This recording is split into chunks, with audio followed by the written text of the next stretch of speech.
Nice. Sasa ni mwaka mpya. Happy New Year, mawaziri. I call my people mawaziri. Okay. So Happy New Year, man. Mnacheki setup, man. Kumechange nini. Last year mkuipata ikiwa hivi. So welcome to yet another episode of Good Talks Live podcast, episode 20 now. So tuna progress vizuri. So I'm so excited for this episode for two reasons. One, nitaget kulearn kuhusu film. Juu mi napenda film mazee. Second reason yati nitaweza tu kuget closure ya vitu mob. Nimetaka kuuliza, so tuko na expert up. Closure. So nitaget kunini, but before tuanze ningetaka kusema tu kitu moja mawaziri. I've been wanting to be in a film school, in a film setup, kulearn hizi vitu zote. Ile talent kidogo Mungu alinipea, nataka kuimprove on it. So just to say, kulikuwa na niliapply for kitu fulani inaitwa film fupi. Niliapply for film fupi. So to cut the long story short, niko ndani. So nikiwapatia tu background yati film fupi is a program whereby students through the Able embassy ya US mnakuwa mnaletwa pamoja 25 students mweze kulearn kuhusu film, a program that runs for 12 months, that's a year. So commitment inakuwa 100%. For figures, kulikuwa na 430 applications, then kukakuwa na 150 interviews conducted, nilikuwa 150, and 50 interviews kapelikuwa ya embassy, wakatoa the 25 best, I guess. So nikakuwa hapo ndani ya 25, so makofi. So tunasonga mbele. So hii mwaka mawaziri add script writer kwa hiyo portfolio vizuri. Sasa nitaivisha hiyo kitu venye nafaa. So as you can see, niko na guest leo. I'm so excited kwa hii conversation na yeye. Nataka jintroduced na kwa ngana segments kwa podcast. Isa segment tunaingia inaitwa Unghosting the Host and the Guest. I'm your host Leslie Musyoki, ukipenda waziri. Na guest wangu naomba introduce the beautiful lady on set leo. Ana match na background yetu. Oh wow, yeah. Karibu, man. Did you just call me yellow? Did he? Did I? Anyway, so my name is Gloria Nkatha. I am a film critic, film marketing strategist, and a film lover. Nice. Nilikuona wapi? The first time niliinteract na content yako, so tunaingia kwa episode. Hii segment inaitwa Riba Zetu Zone, whereby you give you the topic of discussion. Okay. So the first time niliinteract na wewe nilikuwa naangalia tu TikTok, nikaona ukiinterview wase kwa streets. Yeah. So nikaona content, I was udem nimesikia naongelea kuhusu film passionately hivyo. So nilipenda kazi yako. I think nilicomment, nikasema nilikuwa disappointed juu wa Kenya consume film. Yeah. It was so disappointing. Nilikuwa na feel kwa comment yako kulikuwa na producers, actors walikuwa like, oh my God. I know, it was sad. Wangali cinema tuna produce huku hivi na venye ni kali. It was sad. Yeah, through your platform Talk Film to Me. Yes. I should have said that. So yeah, I am the founder and the host of a podcast called Talk Film to Me. Hi, Sema Box. I need a producer. Direct. Editor kata hapa alafu tag Sema Box. Yes, please. I'm begging you. Please, okay. So yeah, I started the podcast in 2023. The idea was born in August 2023. Oh, nice. So I was telling my friend, mbona hakuna any platform that talks about Kenyan films or East African films? Because I listen to podcasts from the US and Canada and UK that talk about films. I was like, there's none in Kenya.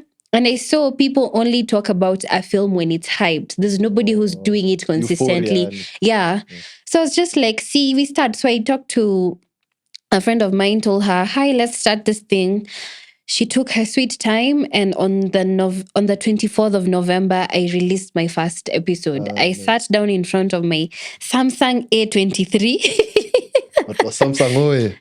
That was then. Wait for it. Okay. Nikaeka kamera hapo. Na tule tu microphone tu by Jumia, tule tu dogo lapel, the small ones with terrible sound. an edit from CapCut, sat down, edited, introduced myself, and was like, I'm doing this thing.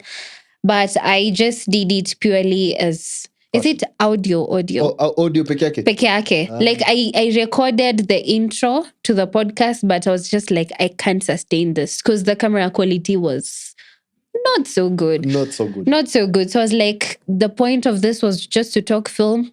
So nikaanza na episodes, I think I did 10. Nice. And then now January of last year, then switched to video, which now I started having ideas, go to the streets, ask people questions, interact with people, see what people are watching in terms of Kenyan films, East African films, Ugandan, Tanzanian. It's been a growth from there. After some time, you know how production is, because I was footing everything from my pocket. Okay. So I had to like come up with a production team, and you have to like at least gives people like transport and all of that and high equipment. So I was like, yeah, this is not, it's not feasible. Hi, Sema Box. Hi, Sema Box. So I lost my job, and my job was the one that was helping come through, like funding, like pay my bills, and partly like this with the help of my mom as well. Okay. So sai mama kaambia, chagua tulipe rent ama tulipia podcast. Guys, hizi lala nje. Hizi lala nje. So nikamwambia ni sawa tu.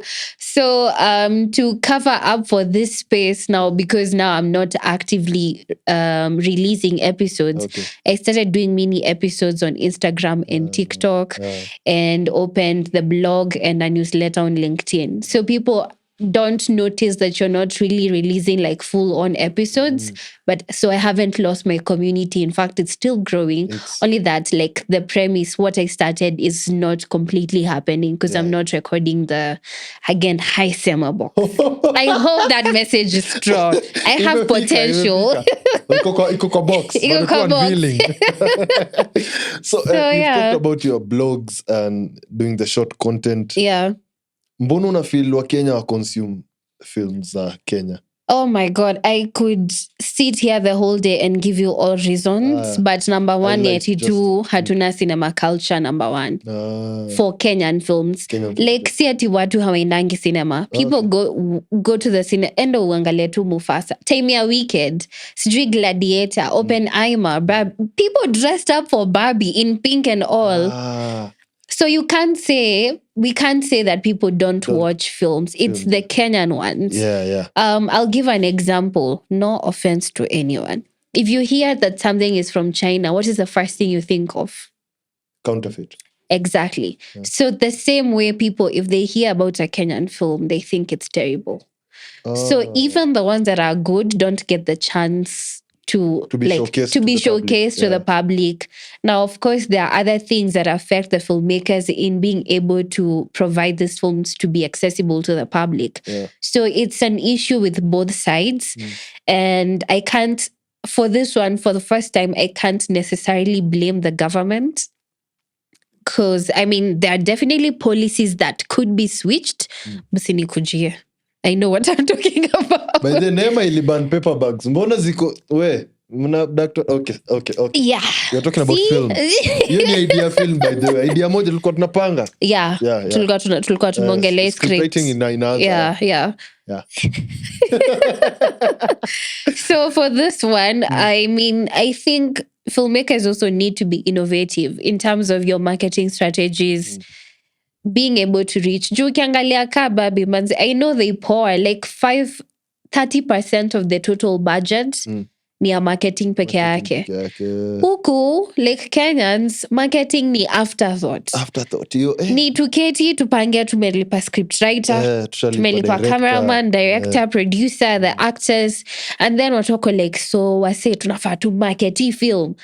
Marketing ni we post kwa Instagram yako, we post kwa Instagram yako, we post LinkedIn, and then that's it. Tumoko WhatsApp groups huko. Hiyo tumemarket. That is not marketing.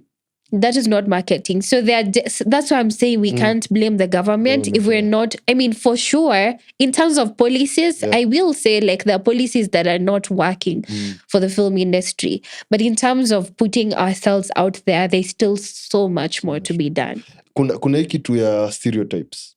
Like, watch films za Kenya wako like, Sini ule jamaa fulani alikuwa tag. Oh my god, kuna kampuni zinaibisha film industry Kenya.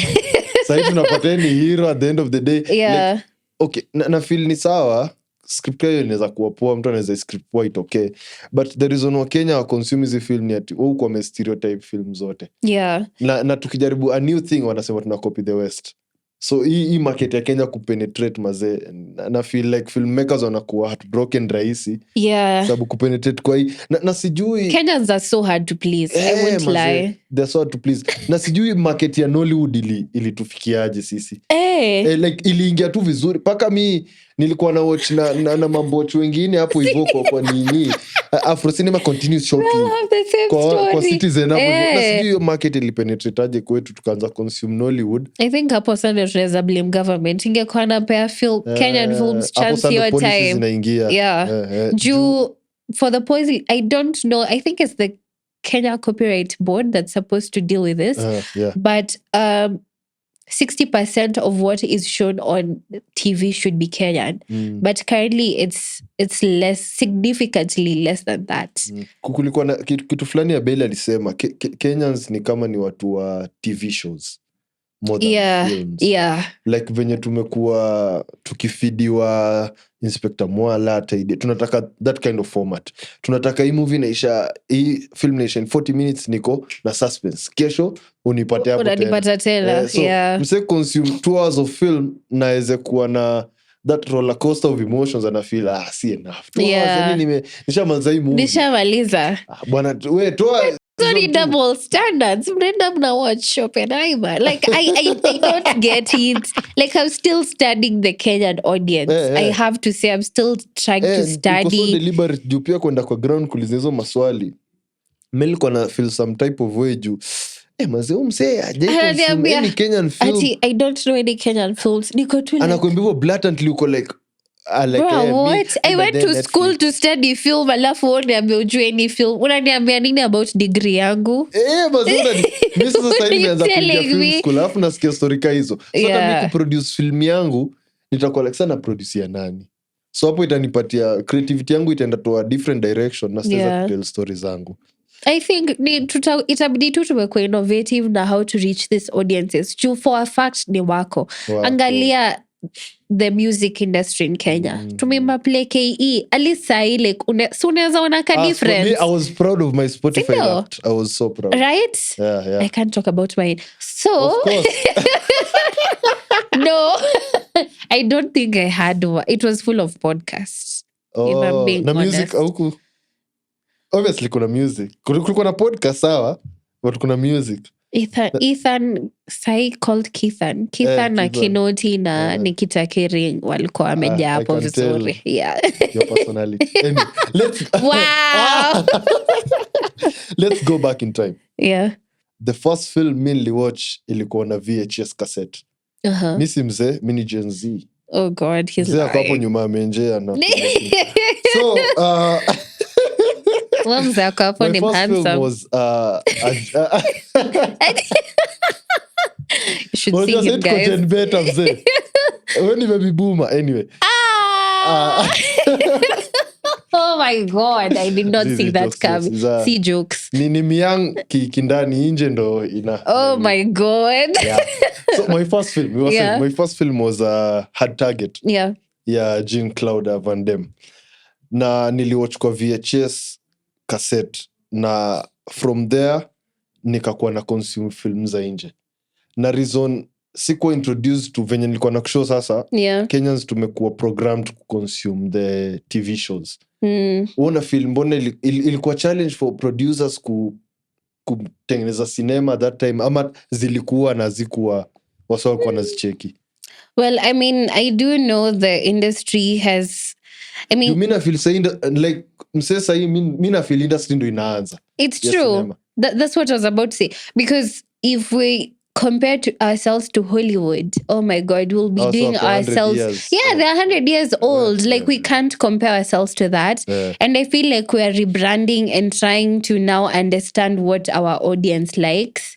Because I mean, all through bado tu wamekuwa like on your time ulikuwa na what something from outside. So by the time vitu zikuje ni kwanza available on TV. Si iyo cassette yenye ulikuwa na watch.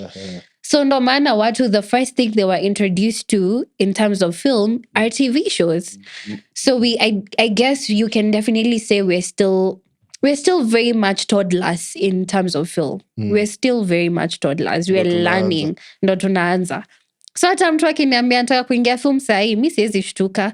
Like, hey, ingia ugro nayo sahi. Jenga foundation. Mi sitakuambia, I won't lie, the film industry is hard. Tikatai, like... Ukuwa negative. Like, yeah, me, I'm the most toxic, positive person you will ever meet. Kabisa. Like, I will... There's my best friend tells me, you're sick in the head. You're just too positive. I'm like, so what do I do? Medical ama... that was figurative. Wow. So I will walk out. Anyway, unakumbuka your first film yenye uliwahi consume? Like ulicheki. Hii had target nilikuwa mless. Kenyan or Kenyan ama nini? If it's Kenyan, I think it's a series of several. This will probably end up telling my age. But Changes, Makutano Junction, Wingula Moto. Producer na agree na He's like, yeah, I know how old you are. It's okay, I'm not young, I know. Worldwide. Sugar. I mean, Sugar ni like 2007? 2009. But there was Chuck Norris. That's how far I can remember. Hata mi niliconsume Chuck Norris. Texas Ranger. Hata mi Chuck Norris niliconsume in a very funny way juu. Acha nikisho kwetu, mimi natoka mtaani. So, rationing ya stima ilikuanga. So, stima ilikuwa inakatwa 10 am, alafu inafunguliwa tena 5 pm. For real? Unashtuka kama okay. Sasa ilikuwa ngaje? For real, I'm being for real. Yeah. On God. So kitu iko na South Africa. No offense. Oh my God. Okay, ni sawa. So what used to happen was for hiyo ndo stima ikatwe, tulikuwa na unajua kuteka maji. I'm from coast. Kuteka maji ni kuchota maji. So tukichota maji from the inapampiwa na stima. So immediately tunamaliza kuchota maji like plot mzima, stima inakatwa. Then hadi 5 pm. So sisi tulikuwa tunaendanga hizi ma studio. Unazijua?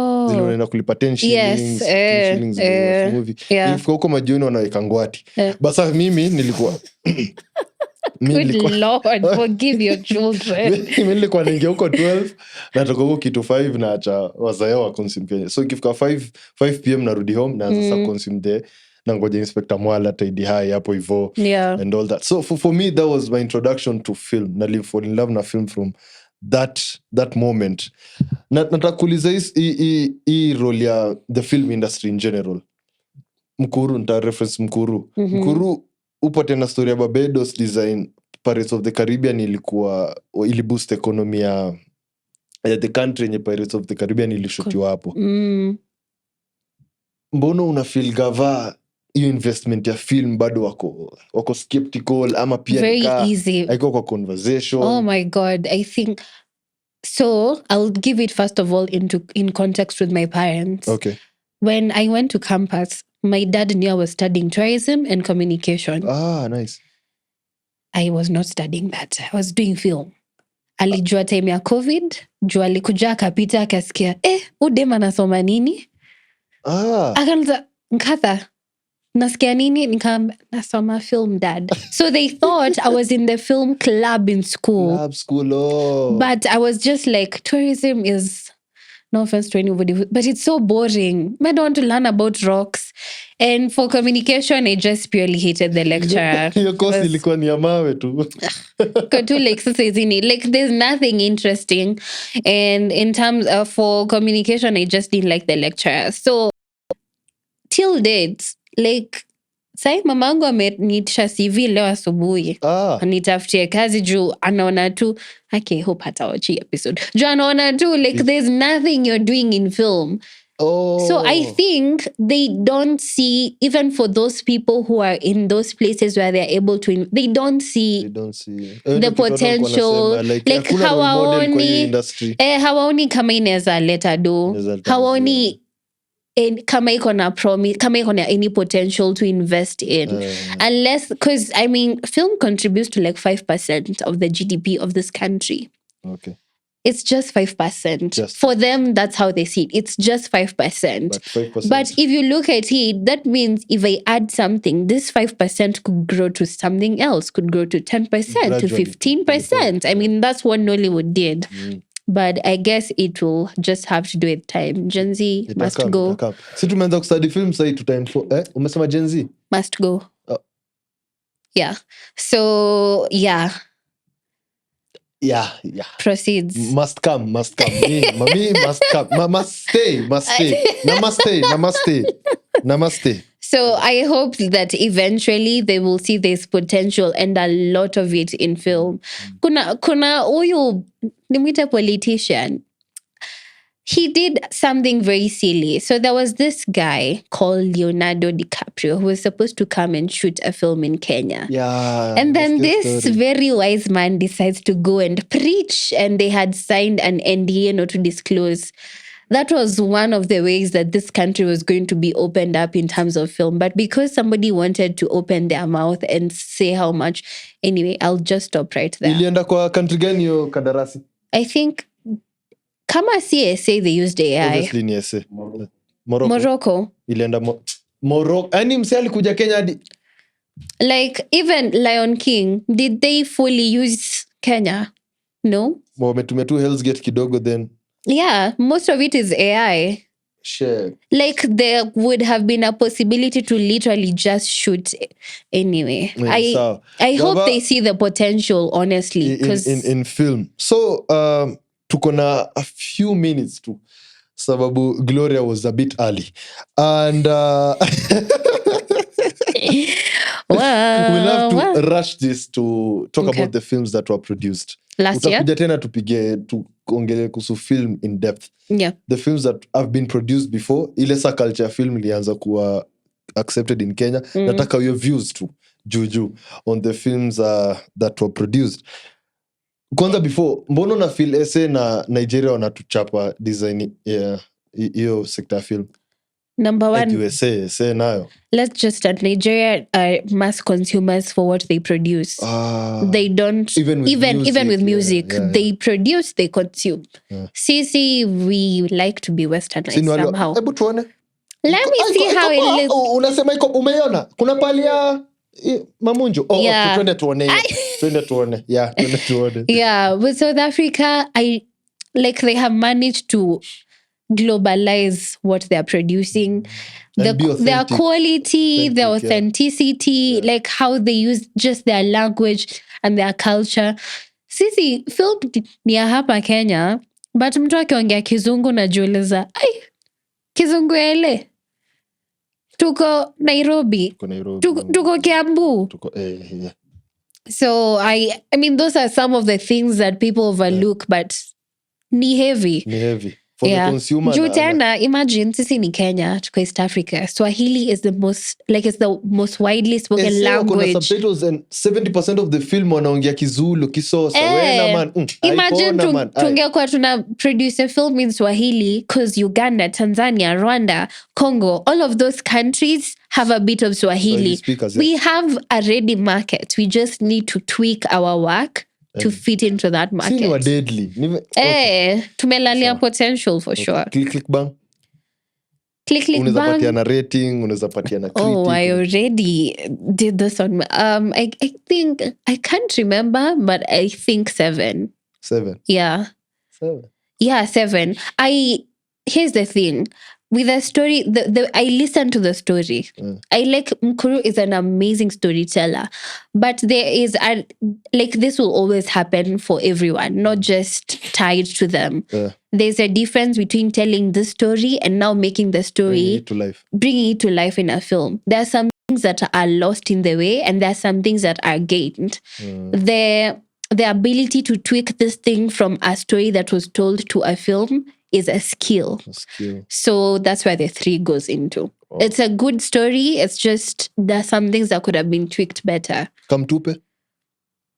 Wow, Kiki is my friend. Na feel umeneka kwa spotlight, man. After what naingia Monkey Business. Sija watch Monkey Business. Uko kwa film premiere? No, I wasn't there. Kamtupe. I am producing his next film, so I can't. Amazing. Like hapo na unataka ni mwage unga bana. Kamtupe likwaje? It's more or less the same na Click Bang. Yeah. I think I'll give it a 6.9. Yeah. Chateau.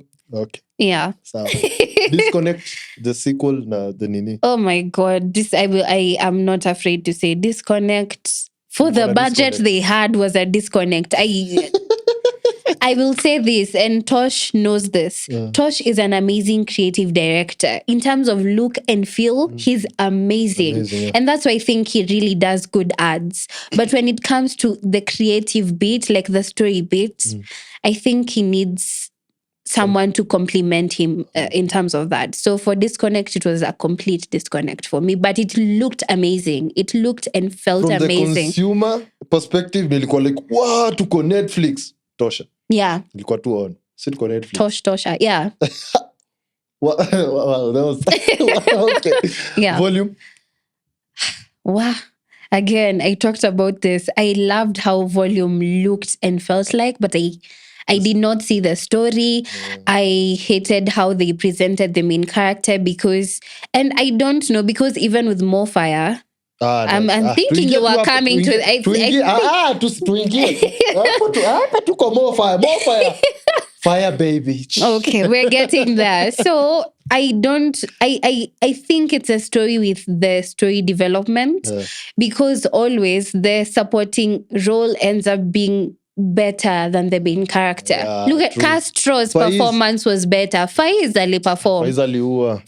perform better than Boogie. But na nimewatch Boogie before na najua like potentially a Boogie. So siezi mblame yeye. Nasema tu script ilimwangusha. So even for More Fire, Ibrahim is an amazing actor.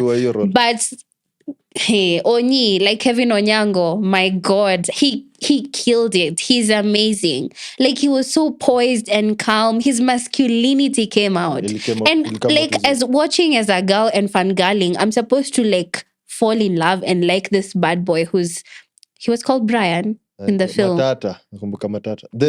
Brian Matata. Yeah. I'm supposed to like, but I felt like Kevin was more grounded. So again, I can't blame the actor. I blame the story development in terms of bringing out his character. There's something that went amiss there. Ukisema kuhusu kizungu ya ele na feel Brian alileta sana. Yo kizungu ya ele. Niko tu like bro, nimewatch Pepeta.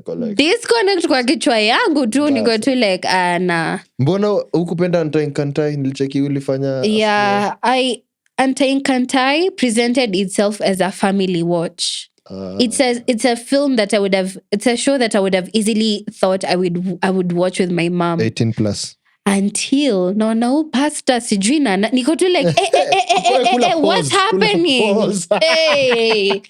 So I think wange present to immediately as a very raunchy show, wange get their audience. So for hiyo tena na feel ilikuwa stretched.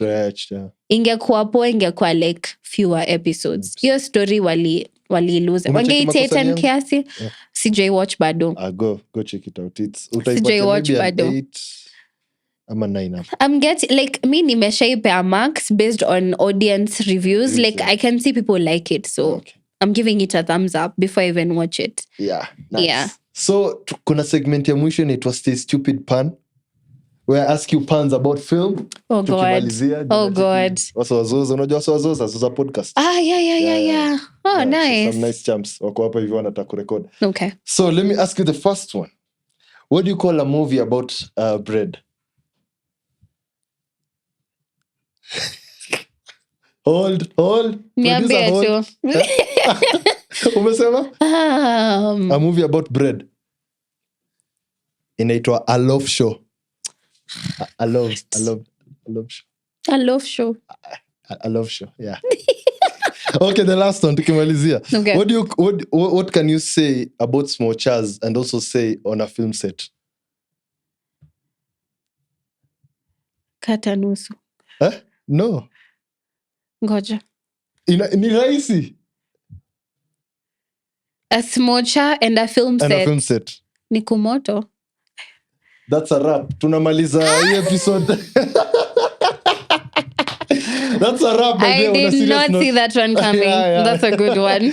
That's a wrap. Shukran sana mawaziri kwa kuwa nami. Atakuja tena. Ni venye timing kidogo. But atakam tena tuongelee kuhusu sinema vizuri. Plug in your socials kila mahali. Alafu tutamalizia.